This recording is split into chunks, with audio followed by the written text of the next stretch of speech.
प्रभु को धन्यवाद देवा जे प्रभु आज सुंदर समय देले आपण मानकर सहित एकत्र होगापाई रविवार दिन उपासना को ईश्वरीय उपस्थिति रे आगे नापाई प्रभु ये सुवर्ण सुजोग देथिबार धन्यवाद दूचे। समय को विनष्ट न करी आसो आम प्रार्थना पदे करवा आ प्रभु को धन्यवाद देवा। धन्यवाद दूची प्रभु तुम्हें मत दया कल अनुग्रह कल मोर प्रति कृपा कल आज ये शुभ दिन देखा देल जो फल प्रभु आम तुम वाक्यर किसी अंश जापर पुणी प्रभु से वाक्य को आम जीवन में लगे से प्रकार आशीर्वाद कर मत जिते लोग देखुंट पुणी शुणुंट से समस्त को तुम कृपा कर ये वाक्यर आलय तुम कथा कही तुम महिमा तुम नियो तुम गौरव तुम नियो बोली यीशु नाम रे मागुची। प्रभु को धन्यवाद देवा जे प्रभु आज ये दिन देखै आम प्रभुंकर चरण तले बसबार सुजोग पाइछे। आज मु आपण मानकर सहित गोटे बहुत सुवर्ण सुजोग पाई प्रभु को धन्यवाद दिए। आज एक विशेष विषय रे मु आपण मानकर सहित कथबार्ता करने चाहे जो विषय कि आम मानकर हृदय को दोहलाई देव जो विषय कि आम मानकर जीवन पाई एक सुवर्ण शिक्षा परिगणित होगा। Power of the cross of Jesus Christ क्रूस पाई ही दर्पर कारण हेबा। गालतिय तार 6 पर्व 14 पद आमे पढ़िबा। किंतु आम्भ मानकर प्रभु जीशु ख्रीष्टंकर क्रूस व्यतीत आउ काहीरे दर्प करिबा मो ठारे दूर रे थाओ। ताहांकर द्वार जगत प्रति ओ मु जगत प्रति क्रूस रे हत होय अछि। प्रभु ए पतित वाक्य उपरे आशीर्वाद करंतु। क्रूस संपर्क रे पदे कथा मु आपण मान को कहिबा पई चाहे। क्रूस ए क्रूसर विशेष गुरुत्व रही अछि जो गुरुत्वर कि प्रत्येक विश्वासी विश्वासिनी पुणी जो माने ख्रीष्टन को एपर्यंत जानी नाहंती से समस्त यह एक चिंतनर विषय। इंग्लैंड देश रे 1946 मसीह जिते बेले युद्ध विरत थिला से समय प्रत्येक गिरजाघर गुड़ी को भांगी दिगला किंतु गोटे गिरजाघर को से भांगिले नहीं जहाँकि प्रेरित पाउलंकर द्वारा स्थापित गिरजाघर आउ से गिरजाघर ऊपर आम देखा पाऊ गोटे विराट क्रूस काठ आ क्रूस काठ से माने हेलिकॉप्टर माध्यम नहीं से जगार रखुंट बाकी तक गिरजाघर गुड़ी को से माने भांगी पकई चूरमार करदेले किंतु गोटे गिरजाघर रे जहाँकि स्टेन पाउलंकर चर्च रे आम से क्रूस काठ को देखा पाऊँ। मुझे बेले केरल को यात्रा करे आ केरल रे जेते बेले मु गमनागमन करे एपटे सेपटे मु देखा पाए प्राय बड़ बड़ गिरजाघर गुड़ी करे बड़ बड़ क्रूस काठ गुड़ी को आम देखा पाई था। हेले ए क्रूस काठ गुड़िकर अर्थ कौन प्रकाश करे। What did the cross means to you. ए क्रूस काठ आपण मानकर जीवन पाई कौन अर्थ प्रकाश करे। प्रोटेस्टेंट लुथरेन पेंटिकस्टाल रोमान कैथोलिक समस्ते क्रूस को लगाई थांती तांकर गिरजाघर रे आ अनेक तो तांकर बहिरे बहिरे तांकरी क्रूस काठर चित्र को अंकन करती कई कई तो गाल रे लगाती कई कई हाथ रे कई कई तो कान रे झुलाती पुणी बेकरे मध्य क्रूस काठ को से माने लगाई थांती। हेले आपणकर जीवन रे एही क्रूस कौन मायना रखिछि। ए क्रूस आपणकर जीवन रे कौन गुरुत्व रखिछि। किंतु पाउल ए वाक्य रे कहउचंती कौनसी विषय पाई मु दर्प करे नाही किंतु मु क्रूस पाई दर्प करे।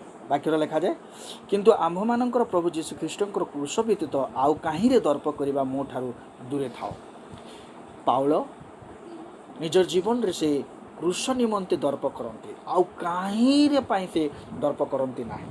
काहीकि से दर्प करते पाउल आपण शिक्षा को नहीं से दर्प करि पारि थांते। पाउल निजर धर्म उद्योगी मनोभाव को नहीं से दर्प करि पारि थांते।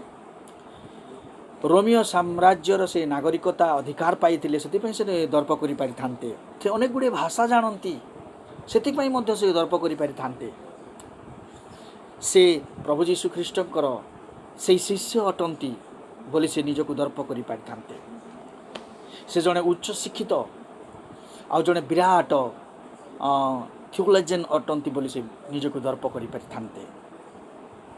प्रिय माने परिशेष प्रभु यीशु ख्रीष्टंकर आउ जेकोसी कथा को मध्य नहीं पाउल दर्प कर पारिथान्ते। यीशु ख्रीष्टंकर जन्म एक आश्चर्य प्रकार है जहाँकि कुमारी गर्भरू यीशु ख्रीष्ट आश्चर्य प्रकार जन्म हेले एवं से जगत रे 350 वर्ष रहिला परे से जगतर प्रत्येक स्थान रे जाई ईश्वरंकर वाक्य से प्रचार करि अछंती। रोगी मानक सुस्थ करछंती, क्षुधा व्यक्ति मानक भोजन कराई अछंती, असुस्थ व्यक्ति मानक सुस्थ दे अछंती। पुणी से अनेक गभीर तत्वर वाक्य गुड़िक से प्रकाश करि अछंती।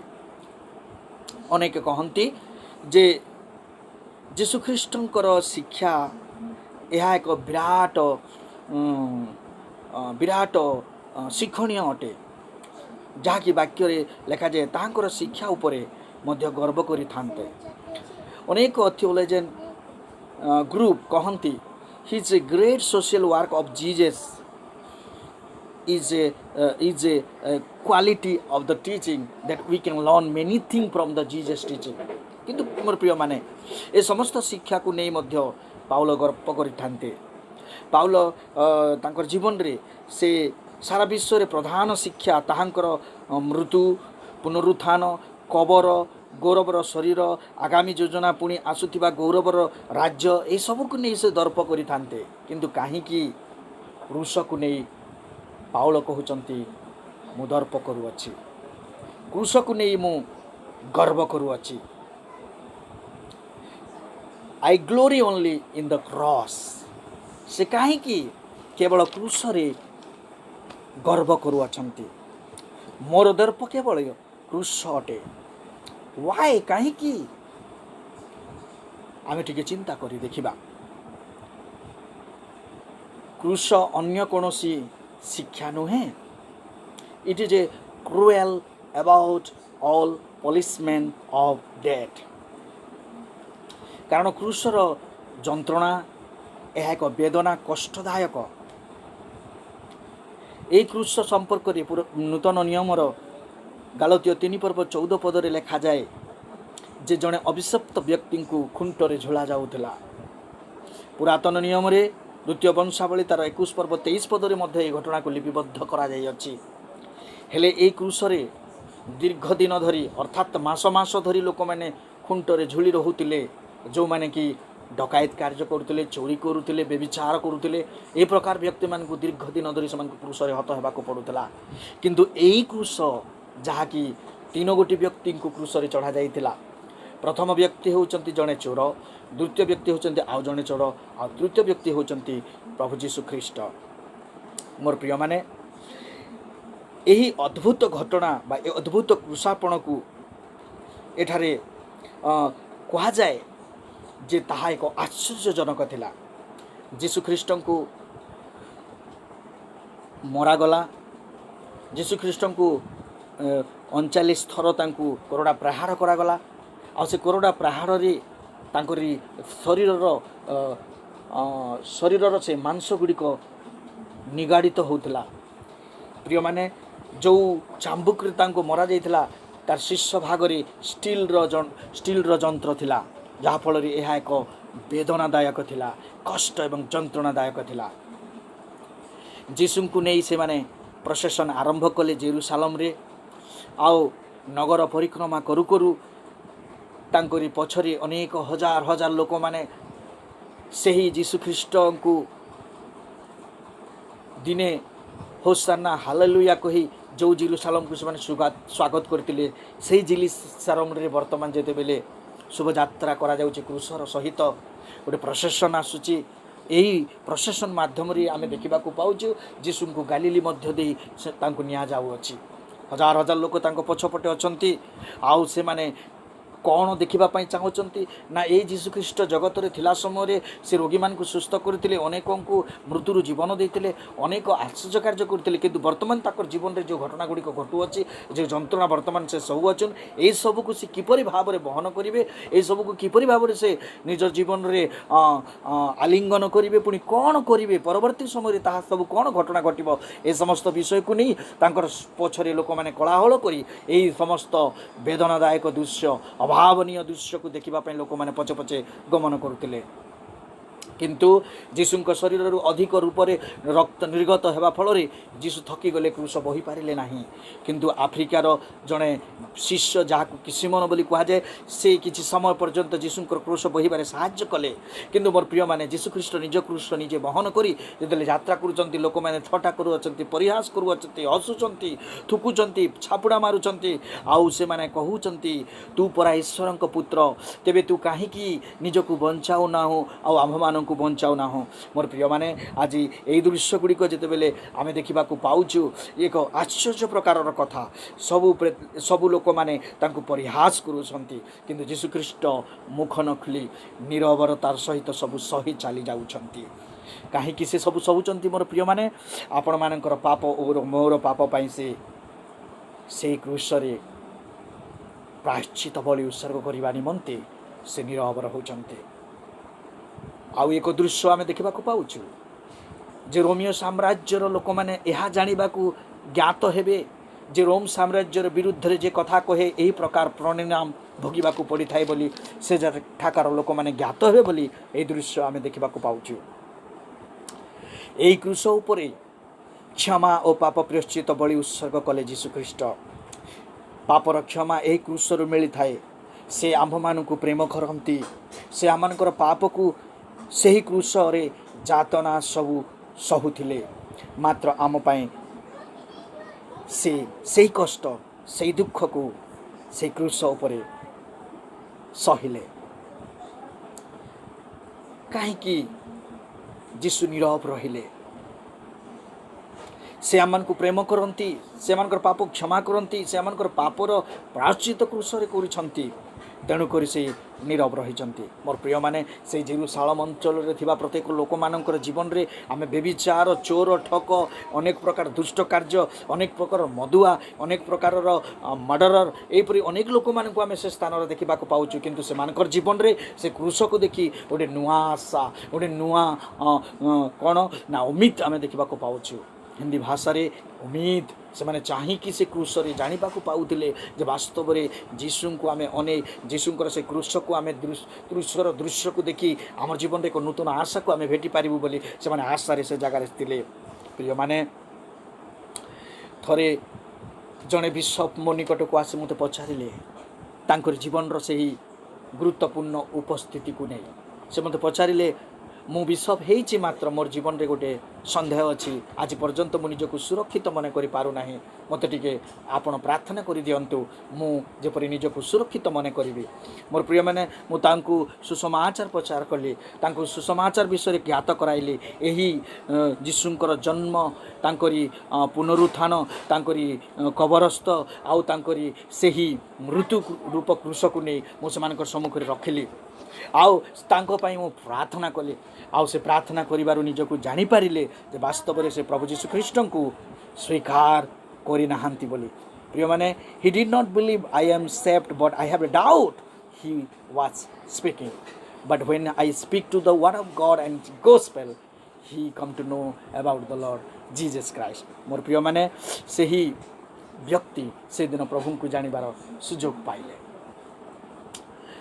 पुणी थरे आउ जड़े व्यक्ति जे कि इंग्लैंड रो सेंट लुइस तांकर झियो जेतेले असुस्थ अवस्था रे अछंती तांकर झियो जेते बेले दुर्बल अवस्था रे अछंती से आसी मोर पाखरे प्रार्थना करिबा पई कहले हम जेतेले तांको पई प्रार्थना कली तांकर झियो को प्रभु सुस्थ कले आ जेतेले प्रभु सुस्थ कले सही आत्मा जेतेले तांको स्पर्श कले सही आत्मा को द्वारा से निज जीवन को मध्य परिवर्तित हेबा पई पाप स्वीकार करिबा पई प्रभु जीशु ख्रीष्ट से क्रूस को विश्वास करने प्रभु जीशु ख्रीष्ट से महान आनंद को अनुभव करने अनुभव कर विश्वास आशा बंचापी प्रभु सुजोग देले प्रिय माने ପାଉଲ ଏହି କୃଷକୁ ନେଇ ଗର୍ବ କରୁଥିଲେ, ଯେଉଁ କୃଷରେ କି ପରିତ୍ରାଣ ଅଛି, ଯେଉଁ କୃଷରେ କି ସୁସ୍ଥତା ଅଛି, ଯେଉଁ କୃଷରେ କି ଏକ ନୂତନ ଆଶା ଅଛି। ପ୍ରିୟମାନେ, ଏହି କୃଷରେ ଆମେ ଏକ ଉଦ୍ଧାର କାର୍ଯ୍ୟକୁ ଦେଖୁଅଛୁ। ଏହି କୃଷ ହିଁ ଏକ ଉଦ୍ଧାରର ରାସ୍ତା, ଅନ୍ୟ କୌଣସି ରାସ୍ତା ନାହିଁ ଯେଉଁଥିରେ କି ଆମ୍ଭେମାନେ ଉଦ୍ଧାର ପାଇବା। ଜଗତରେ ଅନେକ ରାସ୍ତା ଗୁଡ଼ିକ ଦେଖାଯାଏ, ମାତ୍ର ସେ ରାସ୍ତାର ପରିସମାପ୍ତି ମୃତ୍ୟୁରେ ହିଁ ଘଟିଥାଏ, ଯାହାକି ହିତୋପଦେଶ 16 ପର୍ବ ତାର 25 ପଦରେ ଲେଖାଯାଏ। ପ୍ରିୟମାନେ, ସେହି ଶେଷରେ ଆମେ ମୃତ୍ୟୁକୁ ଭେଟିଥାଉ। ଅନେକ ରାସ୍ତା ଅଛି, ମାତ୍ର ଶେଷରେ ମୃତ୍ୟୁ ଆମେ ଦେଖିଥାଉ। ଆଜି ସେହି ରାସ୍ତା ହେଉଛି କୃଷ, ଆଉ ସେ କୃଷରେ ଆମେ ପରିତ୍ରାଣକୁ ଦେଖିବାକୁ ପାଉଛୁ। ତେଣୁକରି ପ୍ରେରିତ 4 ପର୍ବ 12 ପଦରେ ଲେଖାଯାଏ, ତାହାଙ୍କ ଛଡ଼ା ଆଉ କାହାଠାରେ ପରିତ୍ରାଣ ନାହିଁ, ମନୁଷ୍ୟମାନଙ୍କ ମଧ୍ୟରେ ଏପରି କାହାକୁ ନାମ ଦିଆଯାଏ ନାହିଁ ଯେ କି ଆମ୍ଭମାନଙ୍କୁ ପରିତ୍ରାଣ ଦେବ। ପ୍ରିୟମାନେ, ଈଶ୍ୱରଙ୍କର ବାକ୍ୟରେ ଆମେ ଦେଖୁଛୁ 4 ପର୍ବ ତାର 12 ପଦରେ ଏହି ବାକ୍ୟ ଲେଖାଯାଏ। ମୁଁ ଆପଣମାନଙ୍କ ନିମନ୍ତେ ପଢ଼ି ଦେଉଛି, ତାହାଙ୍କ ଛଡ଼ା ଆଉ କାହାଠାରେ ପରିତ୍ରାଣ ନାହିଁ, କାରଣ ଯାହାଦ୍ୱାରା ଆମ୍ଭମାନଙ୍କୁ ପରିତ୍ରାଣ ପାଇବାକୁ ହେବ, ଆକାଶ ତଳେ ମନୁଷ୍ୟମାନଙ୍କ ମଧ୍ୟରେ ଆଉ କାହାରିକୁ ବା କୌଣସି ନାମ ଦିଆଯାଏ ନାହିଁ। କେବଳ ସେ ଯୀଶୁଙ୍କ ନାମ ଅଛି, ଯେଉଁ ନାମକୁ କି ଆମେ ବିଶ୍ୱାସ କଲେ ପରିତ୍ରାଣ ପାଇବା। ତେଣୁକରି ଯୀଶୁଖ୍ରୀଷ୍ଟ କହିଲେ, ମୁଁ ପଥ ସତ୍ୟ ଓ ଜୀବନ, ମୋ ଦେଇ ନ ଗଲେ କେହି ପିତାଙ୍କ ନିକଟକୁ ଯାଇପାରିବ ନାହିଁ। ଆଉ ସେହି ରାସ୍ତା ହେଉଛି ଯୀଶୁଖ୍ରୀଷ୍ଟ। ତେଣୁକରି ସେଠାରେ ଆମେ ଦେଖିବାକୁ ପାଉଛୁ 2ଟି ରାସ୍ତା, ଯାହାକି ମାଥ୍ୟୁ 7 ପର୍ବ 13 ପଦରେ ଲେଖାଯାଏ, ଆପଣମାନେ ଚଉଡ଼ା ମାର୍ଗରେ ଚାଲିପାରିବେ ନା ଗୋଟିଏ ନେରୋ ରାସ୍ତା, ତୀକ୍ଷ୍ଣ ରାସ୍ତାରେ ଆପଣମାନେ ଚାଲିବେ। ତେଣୁକରି ଅନେକ ଲୋକମାନେ ଯୀଶୁଙ୍କର ପଛେ ଚାଲିବାକୁ ଇଚ୍ଛା କରନ୍ତି, ଅନେକ ଲୋକମାନେ ଯୀଶୁଙ୍କର ସହିତ ଗମନ କରିବା ପାଇଁ, ପଥ ଅନୁସରଣ କରିବା ପାଇଁ ଇଚ୍ଛା କରନ୍ତି, କିନ୍ତୁ ସେମାନେ କିଛି ସମୟ ପରେ ଦୂରକୁ ଚାଲିଯାଆନ୍ତି। ଯୀଶୁ କହିଲେ, ଯଦି ମୋହର ଅନୁଗମନ କରିବାକୁ ଚାହାନ୍ତି, ମୋହର ପଛରେ ତୁମେମାନେ ଯଦି ଆସିବାକୁ ଚାହୁଁଛ, ତାହେଲେ ଲୁକ ତାର 9 ପର୍ବ 23 ଆଉ 25 ପଦରେ ଲେଖାଯାଏ, ନିଜ କୃଷ ଘେନି ମୋହର ଅନୁଗମନ କର, ନିଜ କୃଷ ଘେନି ମୋହର ଅନୁସରଣ କର। ନିଜର କୃଷ ଘେନି ଯେତେବେଳେ ଆମେ ଅନୁସରଣ କରିବା, ପ୍ରଥମରେ ତ ଆମମାନଙ୍କୁ ନିଜକୁ ଅସ୍ୱୀକାର କରିବାକୁ ପଡ଼ିବ। ପ୍ରଥମରେ ତ ଆମ ଜୀବନକୁ ଯଦି ଆମେ ବଞ୍ଚାଇବା ପାଇଁ ଚାହୁଁଅଛୁ, ତାହେଲେ ଆମକୁ ଆମର ଜୀବନକୁ ତ୍ୟାଗ କରିବାକୁ ପଡ଼ିବ, ଅନେକ କ୍ଲେଶ, ଅନେକ ଦୁଃଖ ଦେଇ ଆମକୁ ଗତି କରିବାକୁ ପଡ଼ିବ। ତାହେଲେ ଯାଇ ଆମେ ଈଶ୍ୱରଙ୍କର ସେହି ପଥର ଅନୁସରଣକାରୀ ହୋଇପାରିବା। ପ୍ରିୟମାନେ, ଆମେ ଦେଖୁଛୁ ଯେ ଯୀଶୁଙ୍କ ପଛରେ ଚାଲିଲେ ଆମେମାନେ ଆନନ୍ଦ ଅନୁଭବ କରିବା ବୋଲି ଅନେକ ସମୟରେ ଆମମାନଙ୍କର ଜୀବନରେ ଆମେ ଏହି ଆଶାକୁ ନେଇ ଆମେ ଅନୁଗମନ କରିଥାଉ। କିନ୍ତୁ ଅନେକ ଲୋକମାନେ ସେହି ଇଚ୍ଛା ନେଇ ଯାଆନ୍ତି, କିନ୍ତୁ କିଛି ସମୟ ପରେ ଆମେ ଦେଖିବାକୁ ପାଉଛୁ ଯେ ପ୍ରଭୁ ଯାହା ଡିମାଣ୍ଡ କରନ୍ତି, he demand the big thing in our life. ସେ କହନ୍ତି ଯେ ତୁମେ ଯଦି ମୋହର ଅନୁଗମନ କରିବା ପାଇଁ ଚାହୁଁଅଛ, ତାହେଲେ ନିଜ କୃଷ ଘେନି ମୋହର ଅନୁଗମନ କର। ଅନେକ ଲୋକମାନେ ଇଚ୍ଛା କରନ୍ତି, କିନ୍ତୁ ପଛ ଘୁଞ୍ଚା ଦେଇଥାନ୍ତି ଆଉ ଦୂରକୁ ଚାଲିଯାଆନ୍ତି। ପ୍ରିୟମାନେ, ଆପଣ ଯଦି ମୋର ପଛେ ଚାଲିବା ପାଇଁ ଚାହାନ୍ତି, ଆପଣଙ୍କର ଜୀବନକୁ ମଧ୍ୟ ହରାଇବାକୁ ପଡ଼ିବ। ଯଦି ଚାଲିବାକୁ ଚାହାନ୍ତି, ତାହେଲେ ଆପଣଙ୍କର ଜୀବନର ମାଲିକ ଯୀଶୁଖ୍ରୀଷ୍ଟ ହେବେ, ଆପଣଙ୍କର ଜୀବନର ଅଧିକାରୀ ଯୀଶୁଖ୍ରୀଷ୍ଟ ହେବେ, ଆଉ ତୁମ୍ଭେମାନେ ମୋହର ଶିଷ୍ୟ ହୋଇପାରିବ। ତେଣୁକରି ଯୀଶୁଙ୍କର କୃଷ ବହନ କଲେ ଆମେ ତାହା ପାଇପାରିବା। ପ୍ରିୟମାନେ, ପ୍ରଭୁ ଯୀଶୁଖ୍ରୀଷ୍ଟଙ୍କର କୃଷ ବୁହିବାର କିମତକୁ ଆମମାନଙ୍କୁ ବୁଝିବାକୁ ପଡ଼ିବ, ସେ ଗୁରୁତ୍ୱକୁ ଆମକୁ ବୁଝିବାକୁ ପଡ଼ିବ। କାରଣ we no the value of the bearing the cross. ଯେତେବେଳେ ଆମେ ପ୍ରଭୁ ଯୀଶୁଖ୍ରୀଷ୍ଟଙ୍କର କୃଷକୁ ଆମେ ବହିବା, ତାର ଗୁରୁତ୍ୱକୁ ଆମେ ବୁଝିପାରିବା। ଆମେ ତାଙ୍କରି ଆଜ୍ଞାକୁ ପାଳନ କରିବାକୁ ପଡ଼ିବ, ଆମେ ତାଙ୍କୁ ପ୍ରେମ କରିବାକୁ ପଡ଼ିବ, ଆମର ପଡ଼ୋଶୀକୁ ମଧ୍ୟ ପ୍ରେମ କରିବାକୁ ପଡ଼ିବ। ଆଉ ଏହି ସଂସାରର ଜରୁରତକୁ ଆମେ ସମଝନା ପଡ଼େଗା, କ୍ୟୁଁକି ଏଇ ଦୁନିଆରେ ଆପଣ ପ୍ରଭୁଙ୍କ ପଛେ ଚାଲିବା ପାଇଁ ନିଷ୍ପତ୍ତି ନେଇଛନ୍ତି। ଏହି ଜଗତରେ ଯେତେବେଳେ ଆପଣ ପ୍ରଭୁଙ୍କର ଅନୁଗମନକାରୀ ହେବା ପାଇଁ ନିଷ୍ପତ୍ତି ନେଉଛନ୍ତି, ସେତେବେଳେ ଆପଣଙ୍କର ଜୀବନରେ କଷ୍ଟ ଆସିପାରେ, ଯନ୍ତ୍ରଣା ଆସିପାରେ, ଦୁଃଖ ଆସିପାରେ, ଅନେକ ମହାମାରୀ ଆସିପାରେ, ଅନେକ ସମସ୍ୟା ମଧ୍ୟ ଦେଇ ଆପଣମାନଙ୍କୁ ଗତି କରିବାକୁ ପଡ଼ିବ। କିନ୍ତୁ ପାଉଲ ତାଙ୍କର ଜୀବନର ସେହି ଗୁରୁତ୍ୱପୂର୍ଣ୍ଣ ମୁହୂର୍ତ୍ତକୁ ସେ ଭୁଲି ନାହାନ୍ତି। ଆଉ ତେଣୁକରି ସେ କହନ୍ତି, ମୁଁ ଅନ୍ୟ କୌଣସି ବିଷୟ ପାଇଁ ଦର୍ପ କରେ ନାହିଁ, କେବଳ କୃଷ ପାଇଁ ଦର୍ପ କରେ। ତେଣୁକରି ସେ କହନ୍ତି ଗଲାତୀୟ 2 ପର୍ବ 20 ପଦରେ ସେ ଗୋଟେ ସୁନ୍ଦର କଥା କୁହନ୍ତି, ଆଇ ଏମ୍ କ୍ରୁସିଫାଏ ୱିଥ୍ କ୍ରାଇଷ୍ଟ। ପ୍ରିୟମାନେ, ସେ ଖ୍ରୀଷ୍ଟଙ୍କ ସହିତ ହତ ହୋଇଅଛନ୍ତି। ବର୍ତ୍ତମାନ ସେ ଯେଉଁ ଜୀବନଯାପନ କରୁଅଛନ୍ତି, ତାହା ଖ୍ରୀଷ୍ଟ ଥାଇ ଜୀବନଯାପନ କରୁଅଛନ୍ତି। ମୋର ପ୍ରିୟମାନେ, କୃଷ ପାଇଁ ଆମମାନଙ୍କୁ ମରିବାକୁ ପ୍ରସ୍ତୁତ ରହିବାକୁ ପଡ଼ିବ। ଏହି କୃଷ ପାଇଁ ଆପଣମାନଙ୍କୁ ଦୁଃଖ ବହିବାକୁ ରହିବାକୁ ପଡ଼ିବ। ଆପଣମାନଙ୍କର ଜୀବନକୁ ବଳିଦାନ ଦେବାକୁ ପଡ଼ିବ। ଆପଣମାନଙ୍କର ଜୀବନକୁ ତ୍ୟାଗ କରିବାକୁ ପଡ଼ିବ ଯଦି କ୍ରୁଶକୁ ବହି ଆମେ ପ୍ରଭୁଙ୍କ ପଛେ ଗମନ କରିବା। ଆପଣମାନଙ୍କର ଜୀବନକୁ ଦେଖି ଲୋକମାନେ এই ବ୍ୟକ୍ତି ପରିବର୍ତ୍ତନ ହେଇଛି। ଆପଣମାନଙ୍କର ଜୀବନକୁ ଦେଖି ଅନେକ ଲୋକମାନେ ପ୍ରଭୁଙ୍କର ସେଇ କ୍ରୁଶର ଅନ୍ୱେଷଣକାରୀ ହେବାର ସୁଯୋଗ ପାଇପାରିବେ। ମୁଁ ମଧ୍ୟ ଏ କ୍ରୁଶର ଅନ୍ୱେଷଣ କରିବା ପାଇଁ ଚାହେଁ, କିନ୍ତୁ ବେଳେବେଳେ ମୁଁ ଥକିଯାଏ। ପ୍ରିୟମାନେ, କାହିଁକି ଆମେ ଥକିଯାଉ? କାରଣ ଆମମାନଙ୍କର ଜୀବନରେ ସେହି ଦିନ ଆସିବ ଯେଉଁ ଦିନରେ କି ଆମେ ଗୋଟେ ପରଫେକ୍ଟ ଲାଇଫ୍, ଯାହାକି ଯୀଶୁଙ୍କ ସହିତ ସ୍ୱର୍ଗରେ ଆମେ ଗୋଟିଏ ସମ୍ପୂର୍ଣ୍ଣ ଜୀବନକୁ ଅତିବାହିତ କରିବାର ଦେଖିପାରିବା। ପ୍ରିୟମାନେ, এই ଜାଗାରେ ଆମେ ଦେଖୁଛୁ ଯେ ଆମମାନଙ୍କର ଜୀବନରେ ଯେତେବେଳେ ପ୍ରଭୁଙ୍କର ଅନୁସରଣ କରିବା, ଯୀଶୁଙ୍କର କ୍ରୁଶର ଅନ୍ୱେଷଣ କରିବା, ଆପଣଙ୍କର ଜୀବନରେ ଏକ ଫଳ ଉତ୍ପନ୍ନର ଜୀବନ ଦେଖାଯିବ। ଯେଉଁ ଫଳ କି ପ୍ରେମ, ଶାନ୍ତି, ଦୟା, କ୍ଷମା, ଦୀର୍ଘ ସହିଷ୍ଣୁତା, ମୃଦୁତା, ସଂଯମ, এই ସମସ୍ତ ଫଳଗୁଡ଼ିକ ଆପଣମାନଙ୍କର ଜୀବନରେ ଫଳିବାର ଆରମ୍ଭ ହେବ। ଏ ଜଗତରେ ମୁଁ ଏସବୁ କେବେ କରିପାରେ, କିନ୍ତୁ ବେଳେବେଳେ ମୁଁ ସେଇ ସମସ୍ତରୁ ଓହଳି ଆସେ। କାରଣ ଜଗତର ପରୀକ୍ଷା, ଜଗତର ସମସ୍ୟା, ଜଗତର ଚାକଚକିଆ, ଜଗତର ସେ ମହାନ ତାଡ଼ନା, ନିନ୍ଦା, ଏ ସମସ୍ତ ସେଥିରୁ ଆମମାନଙ୍କୁ ଅଲଗା କରିଦେଇଥାଏ। ପ୍ରିୟମାନେ, ତେଣୁକରି ମାଥ୍ୟୁ 7:21-23 ଲେଖାଗଲା, ଅନେକ ଲୋକ ମୋତେ ପ୍ରଭୁ ପ୍ରଭୁ ବୋଲି ଡାକିବେ, ମୋ ନାମରେ ଅନେକ ମହତ୍ତ୍ୱପୂର୍ଣ୍ଣ କାର୍ଯ୍ୟ କରିଅଛନ୍ତି, ବାକ୍ୟ ପ୍ରଚାର କରିଅଛନ୍ତି, ଭୂତ ଛଡ଼ାଇ ଅଛନ୍ତି, ଏମିତିକି ଅନେକ କାର୍ଯ୍ୟ କରିଅଛନ୍ତି ବୋଲି ମୋର ସମ୍ମୁଖରେ କହିବେ। କିନ୍ତୁ ସେଦିନ ମୁଁ ସେମାନଙ୍କୁ କହିବି, ଦୂରେ ଯାଅ, ମୁଁ ତୁମକୁ ଜାଣେ ନାହିଁ। ହେଲେ ମୋର ପ୍ରିୟମାନେ, ଆଇ ନେଭର୍ ନୋ ୟୁ, ଯୀଶୁ କହିବେ। ଆପଣ ଜଣେ ଭଲ ଲୋକ ହୋଇପାରନ୍ତି, ଆପଣ ଜଣେ ମଣ୍ଡଳୀର ନିୟମିତ ଉପାସନା ଯାଉଥିବା ବ୍ୟକ୍ତି ହୋଇପାରନ୍ତି, ଦାନ ଧ୍ୟାନରେ, ମଣ୍ଡଳୀଙ୍କ ପ୍ରତ୍ୟେକ କାର୍ଯ୍ୟରେ, ପୁଣି ପ୍ରାର୍ଥନା ପ୍ରିୟ, ବାଇବଲ ପଢ଼ୁଥିବା, ରୋଗୀ ସୁସ୍ଥକାରୀ, ଏ ପ୍ରକାର କି ଭୂତ ଛଡ଼ାଉଥିବେ, ସମସ୍ତ ପ୍ରକାରର ଦକ୍ଷତା ଆପଣମାନଙ୍କର ଜୀବନରେ ହୋଇଥାଇପାରେ। କିନ୍ତୁ ମୋର ପ୍ରିୟମାନେ, ଆମେ ଅନେକ ସମୟରେ ଦେଖିବାକୁ ପାଉଛୁ ଯେ ବହୁତ ଲୋକମାନେ ନୈତିକ ଜୀବନ କାଟନ୍ତି, ନୈତିକତା ମଧ୍ୟରେ ଗତି କରନ୍ତି, ଅତି ସୁନ୍ଦର ଭାବରେ ଜୀବନଯାପନ କରନ୍ତି, କିନ୍ତୁ ସେମାନଙ୍କର ଜୀବନରେ ଏପର୍ଯ୍ୟନ୍ତ ପ୍ରଭୁ ଯୀଶୁଖ୍ରୀଷ୍ଟଙ୍କର ସେଇ କ୍ରୁଶ ବହନ କରି ତାଙ୍କର ଅନୁସରଣ କରିବାର ଦିନ ପହଞ୍ଚି ନାହିଁ। ତାର ଅର୍ଥ ଏମାନେ ଏପର୍ଯ୍ୟନ୍ତ ନିଜକୁ ନିଷ୍ପତ୍ତି ନେଇନାହାନ୍ତି କି ସେମାନେ ପ୍ରଭୁ ଯୀଶୁଖ୍ରୀଷ୍ଟଙ୍କର କ୍ରୁଶ ବହନ କରି ତାଙ୍କର ଅନୁଗମନ କରିବେ। ଆଜି ଜଗତରେ ଅନେକ ଲୋକମାନେ the present condition of the ministry ଆମେ ଦେଖିବାକୁ ପାଉଛୁ। ଭଣ୍ଡ ବାବବାଦୀମାନଙ୍କର ସେବା, ସେମାନେ ପଛକୁ ଲୋକମାନଙ୍କୁ ଠେଲି ଦିଅନ୍ତି ଆଉ କହନ୍ତି ପବିତ୍ର ଆତ୍ମା ନିଅ, ଫାୟାର ଇଜ୍ କମିଂ, ପବିତ୍ର ଆତ୍ମା ଆସୁଛନ୍ତି। ଏହି ପ୍ରକାର ଅନେକ ପ୍ରକାର ମିଥ୍ୟା ଶିକ୍ଷା ଦେଇ ସେମାନେ ବିଶ୍ୱାସୀମାନଙ୍କୁ ପଥଚ୍ୟୁତ କରାନ୍ତି। ଆଉ ସେମାନେ ଅନେକ ପ୍ରବଞ୍ଚନାଜନକ ଶିକ୍ଷା ଗୁଡ଼ିକ ବିଶ୍ୱାସୀମାନଙ୍କର ମଧ୍ୟରେ ପ୍ରକାଶ କରନ୍ତି, ଡିନୋମିନେସନାଲ ମତ ଗୁଡ଼ିକ ପ୍ରକାଶ କରନ୍ତି। କିନ୍ତୁ ମୋର ପ୍ରିୟମାନେ, ପାଉଲ ଅନେକ ଶିକ୍ଷା ପାଇଥିଲେ, ଉଚ୍ଚ ଶ୍ରେଣୀର ଶିକ୍ଷା ପାଇଥିଲେ। ଗମଲିଏଲଙ୍କ ଠାରୁ ସେ ଯେଉଁ ଶିକ୍ଷା ପାଇଥିଲେ, ସେ ଶିକ୍ଷାର ଗୁରୁତ୍ୱକୁ ନେଇ ସେ କହୁଛନ୍ତି, ମୁଁ ସେ ଶିକ୍ଷାକୁ ନେଇ ଗର୍ବ କରେ ନାହିଁ, କିନ୍ତୁ କ୍ରୁଶ ହିଁ ମୋର ପାଇଁ ଦର୍ପର କାରଣ। କିନ୍ତୁ ଆପଣମାନଙ୍କ ପାଇଁ ଆଜି ଡାକରା ଅଛି ଯେ କେବେ ନା କେବେ, ଯେଉଁ ଦିନ ହଉ ନା କାହିଁକି, ଆପଣ ସେ ପ୍ରଭୁ ଯୀଶୁଖ୍ରୀଷ୍ଟଙ୍କୁ ବିଶ୍ୱାସ କରିବାକୁ ପାଇବ। wherever may be, whenever may be, you have to receive the Jesus Christ, because without receive the Jesus Christ you are not going to be heaven।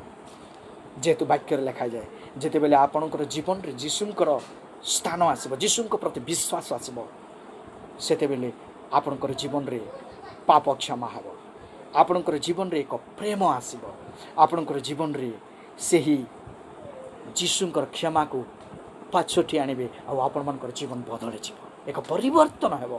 ମୋର ପ୍ରିୟମାନେ, ପାଉଲ ଆଜି ଯୀଶୁଙ୍କର କ୍ରୁଶକୁ ନେଇ ଦର୍ପ କରେ। କାହିଁକି ଦର୍ପ କରେ? ତାର କାରଣ ହେଲା, କ୍ରୁଶ ଈଶ୍ୱରଙ୍କର ପ୍ରେମକୁ ଜଣାଏ।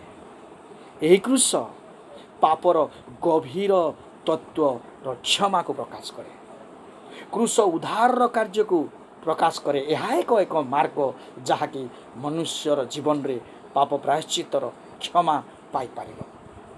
ଏହି କ୍ରୁଶ ଜଣେ ବ୍ୟକ୍ତିର ଜୀବନକୁ ପରିବର୍ତ୍ତନ କରିବାରେ ସାହାଯ୍ୟ କରିଥାଏ। ଯଦି ଥରେ ଆପଣମାନେ କ୍ରୁଶ ନିକଟକୁ ଆସିବେ, ଯଦି ଥରେ ଆପଣମାନେ କ୍ରୁଶର ଶରଣଗତ ହେବେ, ସେତେବେଳେ ଆପଣମାନଙ୍କର ଜୀବନ ପରିବର୍ତ୍ତନ ହେବ।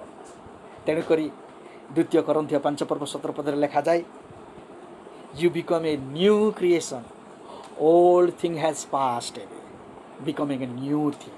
ସମସ୍ତ ବିଷୟ ନୂତନ ଦେଖାଯିବ ମୋର ପ୍ରିୟମାନେ। ଯୀଶୁଖ୍ରୀଷ୍ଟ ଆପଣମାନଙ୍କର ଜୀବନକୁ ବଦଳାଇ ଦେବେ। ଯୀଶୁଖ୍ରୀଷ୍ଟଙ୍କ ଦୟାରେ ଆପଣମାନଙ୍କର ଜୀବନ ପରିବର୍ତ୍ତନ ହେବ। ଯେତେବେଳେ ମୁଁ ପ୍ରଭୁ ଯୀଶୁଖ୍ରୀଷ୍ଟଙ୍କୁ ଜାଣିନଥିଲି, ମୋର ଜୀବନ ଗୋଟେ ଅତ୍ୟାଚାରପୂର୍ଣ୍ଣ ଜୀବନ ଥିଲା, ମୋର ଜୀବନ ଗୋଟେ ଅଧାର୍ମିକ ଥିଲା, ଏକ ଦୁଷ୍ଟପୂର୍ଣ୍ଣ ଜୀବନ ଥିଲା। କିନ୍ତୁ ଯେତେବେଳେ ମୁଁ ପ୍ରଭୁ ଯୀଶୁଖ୍ରୀଷ୍ଟଙ୍କୁ ଜାଣିବାର ସୁଯୋଗ ପାଇଲି, ପ୍ରଭୁ ଯୀଶୁଖ୍ରୀଷ୍ଟଙ୍କୁ ମୋର ଜୀବନରେ ମୁଁ ଅଧିକାର ଦେଲି ମୋତେ ଶାସନ କରିବା ପାଇଁ, ମୋତେ ରୁଲ୍ କରିବା ପାଇଁ, ସେତେବେଳେ ମୋର ଜୀବନରେ ମୁଁ ଖ୍ରୀଷ୍ଟଙ୍କୁ ଜାଣିପାରିଲି। ଖ୍ରୀଷ୍ଟଙ୍କର ପ୍ରେମକୁ, ଖ୍ରୀଷ୍ଟଙ୍କର କ୍ଷମାକୁ, ଖ୍ରୀଷ୍ଟଙ୍କର ସେ ଅନୁଗ୍ରହକୁ ମୋର ଜୀବନରେ ମୁଁ ଜାଣିପାରିଲି। ଆଉ ଆଜି ପର୍ଯ୍ୟନ୍ତ ମୋର ଜୀବନରେ ମୁଁ ପ୍ରଭୁଙ୍କର ଅନୁଗ୍ରହରେ ବଢ଼ିବାର ସୁଯୋଗ ପାଇଛି। ଆଜି ପର୍ଯ୍ୟନ୍ତ ମୁଁ ଶିଖୁଛି, ଅନେକ ବିଷୟକୁ ଜାଣୁଛି, ପୁଣି ପ୍ରଭୁଙ୍କ ନିମନ୍ତେ ବଢ଼ିବା ପାଇଁ ମୁଁ ନିଜକୁ ପ୍ରୋତ୍ସାହିତ କରୁଛି, ନିଜକୁ ଆଗେଇ ନେଉଛି। ଏପର୍ଯ୍ୟନ୍ତ ମୁଁ ଶିଖୁଅଛି। ତେଣୁକରି ପ୍ରେରିତ ପାଉଳ ମଧ୍ୟ ତାଙ୍କର ଜୀବନରେ ସେ କହନ୍ତି, କ୍ରୁଶ ଏହା ସେବା କାର୍ଯ୍ୟ ପାଇଁ ମଧ୍ୟ ଏକ ପ୍ରେରଣା ଅଟେ। ହେଲେ ଏ ପ୍ରେରଣା କେଉଁଠାରୁ ଆସେ? ତାହା କ୍ରୁଶଠାରୁ ହିଁ ଆସିଥାଏ, ଯାହାକି ପ୍ରେରିତ ପାଉଳ ସେଇ କ୍ରୁଶକୁ ବହନ କରି, ସେ କ୍ରୁଶରେ ନିଜେ ହତ ହୋଇ ସେ ପ୍ରେରଣାକୁ ପାଇଥିଲେ। ଭୋକିଲା ଲୋକମାନେ, ଗରିବ ନିରୀହ ଲୋକମାନଙ୍କୁ ସେବା କରୁଥିଲେ ମଦର ଟେରେସା, ସେଥିଦ୍ୱାରା ସେ ଆନନ୍ଦ ପାଉଥିଲେ, ଆଉ ସେ କ୍ରୁଶକୁ ଅନାଇ ସେ ଜୀବନଯାତ୍ରା କରୁଥିଲେ। ପ୍ରିୟମାନେ, ଏଇ କ୍ରୁଶର ଠାରୁ ଆମେ ପ୍ରେରଣା ପାଇଥାଉ, ଯେଉଁ ପ୍ରେରଣା ଦ୍ୱାରା କି ଆମେମାନେ ସେବା କାର୍ଯ୍ୟ କରିବା। ତେଣୁକରି ପ୍ରକାଶିତ 5 ଲେଖାଯାଏ ଏକ ସୁନ୍ଦର କଥା। କ'ଣ ତାହା? ଆମ୍ଭମାନଙ୍କର ଏକ ମହି ଭବିଷ୍ୟତ ଅଛି, ତାହା କେବଳ କ୍ରୁଶର କାରଣ ଅଟେ। ପ୍ରିୟମାନେ, क्या आप यीशु के जानते हैं? ଯଦି ଆପଣମାନେ ଯୀଶୁଙ୍କୁ ଜାଣନ୍ତି, ତାହେଲେ ଆପଣ ତାହାଙ୍କର ସେବା କରିବେ। ତାଙ୍କର ସେବା ଦ୍ୱାରା ଆପଣ ପ୍ରେରିତ ହେବେ, ଆଉ ସେ କ୍ରୁଶରୁ ସେ ସେବାର ଅର୍ଥକୁ ବୁଝିପାରିବେ। ପାଉଲ କ୍ରୁଶକୁ ଏଥିପାଇଁ ଦର୍ପ କରେ, ତାହା ହେଲା ଭବିଷ୍ୟତରେ ଆସୁଥିବା ଅନନ୍ତ ଜୀବନ ପାଇଁ ଏକ ଗ୍ୟାରେଣ୍ଟି ଲାଇଫ୍ ଅଟେ। ଆଉ ଏହା ଏକ ଅନନ୍ତ ଜୀବନ ଅଟେ। ଏହି ପ୍ରେରିତ ପାଉଳ ସେ ସେବାରେ ପ୍ରେରଣା ପାଇଲେ କ୍ରୁଶ ଠାରୁ, ଆଉ ଏହି କ୍ରୁଶକୁ ଅନାଇ ସେ ଅନନ୍ତ ଜୀବନର ସିକ୍ୟୁରିଟି, ଗ୍ୟାରେଣ୍ଟିକୁ ତାଙ୍କ ଜୀବନରେ ଅନୁଭବ କଲେ। ପ୍ରିୟମାନେ, ଏହି କ୍ରୁଶରେ ଗୋଟିଏ ବିଚ୍ଛେଦ ମନୁଷ୍ୟ, ଯାହାକି ଏଦନ ଉଦ୍ୟାନରେ ସେଇ ଆଦମଙ୍କର ପାପ ଦ୍ୱାରା ମନୁଷ୍ୟ ଯେଉଁ ବିଚ୍ଛେଦ ଥିଲା, ଈଶ୍ୱରଙ୍କର କ୍ରୋଧର ପାତ୍ର ଥିଲା, ସେହି ବିଚ୍ଛେଦକୁ ଏହି କ୍ରୁଶ କାଠରେ ସମ୍ମିଳିତ କରାଗଲା, ଯାହାକି ରିକନସିଲିଏସନ୍ ୱିଥ୍ ଗଡ୍। ପ୍ରିୟମାନେ, ଏହି କ୍ରୁଶ ଦ୍ୱାରା ଆମେ ଏକ ଉଜ୍ଜଳ ମହାମହିମା ଭବିଷ୍ୟତକୁ ଦେଖିପାରିବା, ଯାହାକି ପ୍ରକାଶିତ ବାକ୍ୟ 5 ତାହା ଲିପିବଦ୍ଧ କରାଯାଇଅଛି। ତାହା କ'ଣ ଅଟେ? ଏ କ୍ରୁଶ ଉପରେ ଆମର ପ୍ରାଣର ପରିବର୍ତ୍ତନ, ଆମର ଜୀବନର ପରିବର୍ତ୍ତନକୁ ଆମେ ଦେଖିପାରିବା। ଏ କ୍ରୁଶରେ ଯୀଶୁ ପ୍ରଭୁ ହୋଇ ମଧ୍ୟ ପିତାଙ୍କ ସହିତ ସେ ସମ୍ମିଳିତ ହେଲେ। ମନୁଷ୍ୟ ଭାବରେ ସାରା ଜଗତର ପାପକୁ ସେ ନିଜ ଜୀବନରେ ବରଣ କଲେ, ଆଉ ନିଜ ଜୀବନରେ ସେ ସେହି ପାପକୁ କ୍ରୁଶରେ ସମ୍ମିଳିତ କଲେ, ଉତ୍ସର୍ଗ କଲେ, ଆଉ ପରିତ୍ରାଣକୁ ସେ ସାଧନ କଲେ। ମୋର ପ୍ରିୟମାନେ, ଆଜି ପ୍ରଭୁ ଯୀଶୁଖ୍ରୀଷ୍ଟଙ୍କର ସେହି ଅନନ୍ତକାଳୀନ ଅନୁଗ୍ରହ, ଅନନ୍ତକାଳୀନ ଜୀବନ, ସେ ଅନନ୍ତକାଳୀନ ଆଶୀର୍ବାଦ, ସେ ଅନନ୍ତକାଳୀନ ପାପ କ୍ଷମାକୁ ଆମେ ଯଦି ଗ୍ରହଣ କରିବା, ତେବେ ତାହାଙ୍କର ବାକ୍ୟରେ ସେ କହନ୍ତି, କାରଣ ଈଶ୍ୱର ଜଗତକୁ ଏଡ଼େ ପ୍ରେମ କଲେ ଯେ ସେ ଆପଣ ଅଦ୍ୱିତୀୟ ପୁତ୍ରଙ୍କୁ ଦାନ କଲେ, ଯେପରି ଯେ କେହି ତାହାଙ୍କଠାରେ ବିଶ୍ୱାସ କରେ ସେ ବିନଷ୍ଟ ନ ହୋଇ ଅନନ୍ତ ଜୀବନ ପ୍ରାପ୍ତ ହେବ।